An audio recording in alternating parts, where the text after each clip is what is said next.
Tourism is one of the world's largest and fastest growing economic sectors in the world, with 1.2 billion international travelers, and the number is expected to reach 1.8 billion in 2030.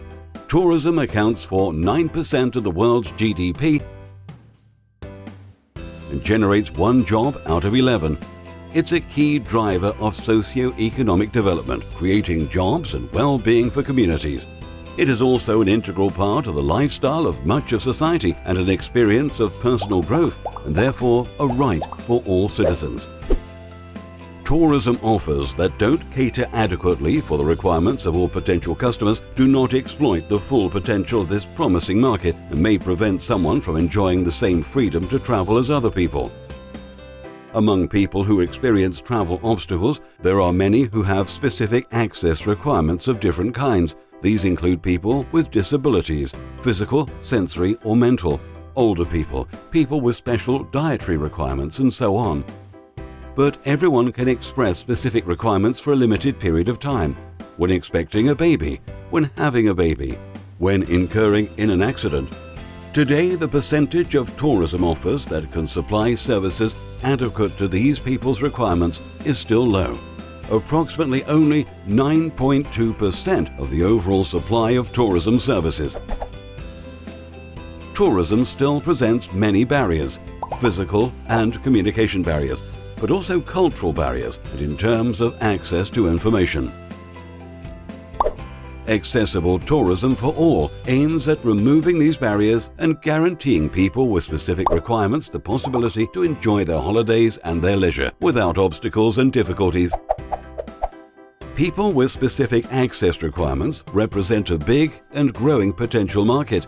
According to the World Health Organization, there are approximately 1 billion persons with disabilities in the world. This is 15% of the world population. Older people over 65 years very often have similar difficulties to people with disabilities when carrying out daily activities. In 2015, there were 617 million people aged 65 or over in the world, comprising 8.5% of the global population. Their number is projected to increase exponentially. In 2030, there will be about 1 billion older people in the world, equivalent to 12% of the total population.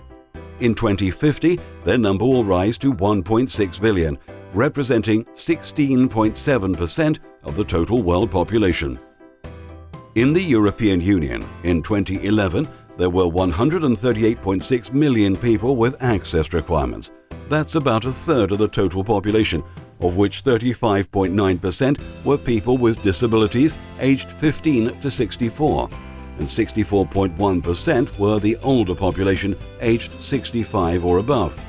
They took approximately 783 million trips, thus generating a total gross value added contribution of around 356 billion euros, 2.8% of the total European Union GDP, and a total employment of about 8.7 million persons, 4.2% of the total European Union occupation.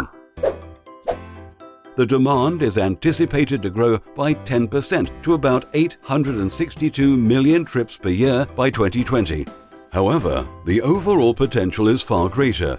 If it would be possible to increase the accessibility of tourism-related facilities significantly, then up to 1.231 million trips per year could be realized, equivalent to a growth of 43.6%. This would generate an increase of the total economic contribution up by roughly 36%. Moreover, on average, people with specific access requirements in the European Union travel with about 1.9 companions.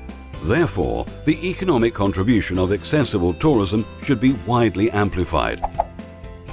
But attention to accessibility issues should cover the whole chain of tourism services that a tourist uses before, during, and after the trip. If one of the links of the tourism chain is broken, the holiday can be spoiled. An accessible museum or monument that can't be reached by suitable means of transport, or that doesn't have adequate accommodation nearby to accommodate customers with specific requirements, is a problem for people who are traveling a long distance. Destinations should therefore create a comprehensive supply of tourism for all products and services, in which all the elements of the supply chain, reservation systems, accommodation, transport, etc. are easily accessed. Finally, tourists with specific access requirements are not special tourists but tourists like the others. They do not form a homogeneous group and they do not constitute a separate market segment, but they belong to different segments. Just like any other tourist, they travel for cultural reasons, or to practice sports, look for relaxing and calm holidays, or maybe seek fun and exciting experiences. Like everyone else, they only need an adequate tourism offer, and above all they require trained staff who understand their requirements and know how to relate properly to them. But that's another story that we will take up in the next module. Enjoy your MOOC and go to the next video.